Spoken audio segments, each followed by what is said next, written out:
Crônicas do Amanhecer. Por Feijão, Centro Espírita Allan Kardec.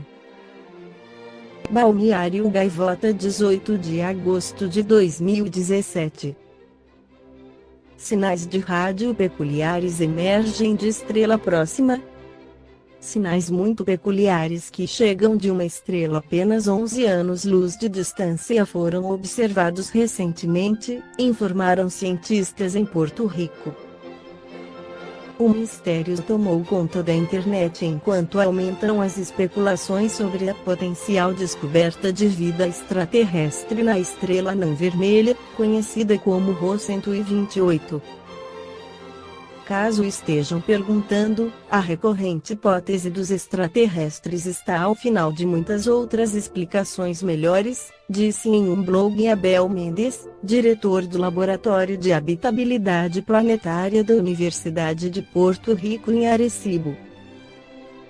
Algo incomum foi percebido pela primeira vez em abril e maio, quando a equipe estudava uma série de estrelas anãs vermelhas pequenas e relativamente frias, algumas das quais se sabe que têm planetas ao redor. A Rho 128 não é conhecida por ter planetas, mas nos demos conta de que havia alguns sinais muito peculiares no espectro dinâmico de 10 minutos que obtivemos dessa estrela, disse Mendes. Os sinais foram observados em 13 de maio às 00h53 GMT e consistiam em pulsos quase periódicos não polarizados de banda larga com características de dispersão muito fortes, escreveu. Há 3 explicações principais para esses estouros: podem ser emissões similares às erupções solares, podem ser emissões de outro objeto no campo de visão de Rho 128, ou poderiam vir de um satélite de órbita alta, escreveu Mendes. Os cientistas do Observatório de Arecibo, junto com astrônomos do Instituto de Busca de Vida Extraterrestre SETI, utilizarão o Alien Telescope e a Raio Green Bank Telescope para observar a estrela pela segunda vez no domingo.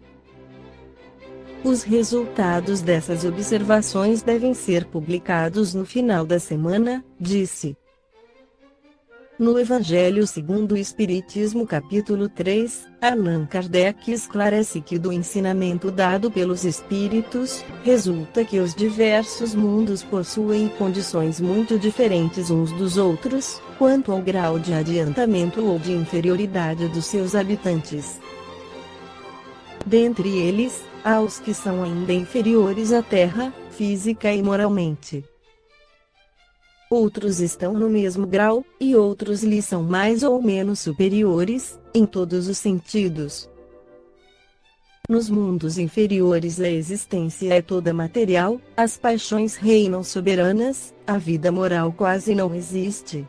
À medida que esta se desenvolve, a influência da matéria diminui, de maneira que, nos mundos mais avançados, a vida é por assim dizer toda espiritual.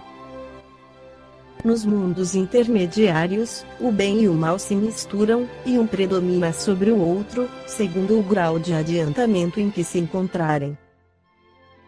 Embora não possamos fazer uma classificação absoluta dos diversos mundos, podemos, pelo menos, considerando o seu estado e o seu destino, com base nos seus aspectos mais destacados, dividi-los assim, de um modo geral: mundos primitivos, onde se verificam as primeiras encarnações da alma humana, mundos de expiação e de provas, em que o mal predomina, mundos regeneradores, onde as almas que ainda têm o que expiar adquirem novas forças, repousando das fadigas da luta, mundos felizes, onde o bem supera o mal, mundos celestes ou divinos, morada dos espíritos purificados, onde o bem reina sem mistura.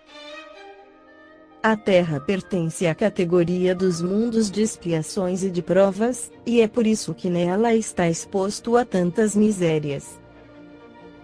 Os espíritos encarnados num mundo não estão ligados a ele indefinidamente, e não passam nesse mundo por todas as fases do progresso que devem realizar, para chegar à perfeição.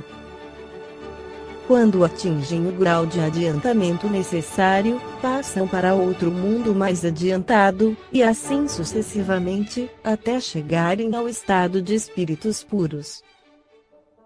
Os mundos são as estações em que eles encontram os elementos de progresso proporcionais ao seu adiantamento.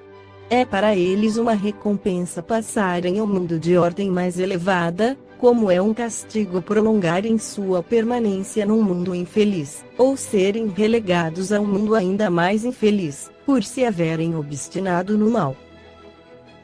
O Espírito Santo Agostinho completa no mesmo capítulo: o progresso é uma das leis da natureza.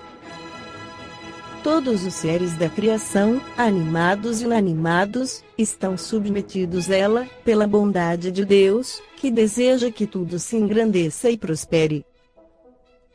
A própria destruição, que parece, para os homens, o fim das coisas, é apenas um meio de levá-las, pela transformação, a um estado mais perfeito, pois tudo morre para renascer, e nada volta para o nada. Ao mesmo tempo em que os seres vivos progridem moralmente, os mundos que eles habitam progridem materialmente.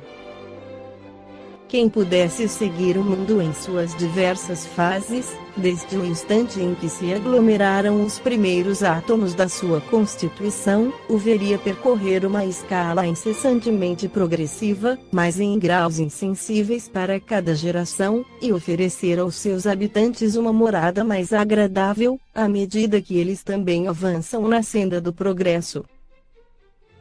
Assim marcham paralelamente os progressos do homem, o dos animais seus auxiliares, o dos vegetais e o das formas de habitação, porque nada fica estacionário na natureza. Quanto esta ideia é grandiosa e digna da majestade do Criador!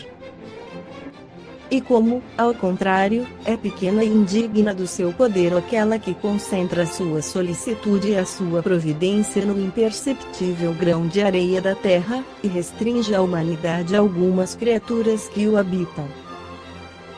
A terra, seguindo essa lei, esteve material e moralmente num estado inferior ao de hoje, e atingirá, sob esses dois aspectos, um grau mais avançado. Ela chegou a um de seus períodos de transformação, e vai passar de mundo expiatório a mundo regenerador. Então os homens encontrarão nela felicidade, porque a lei de Deus a governará.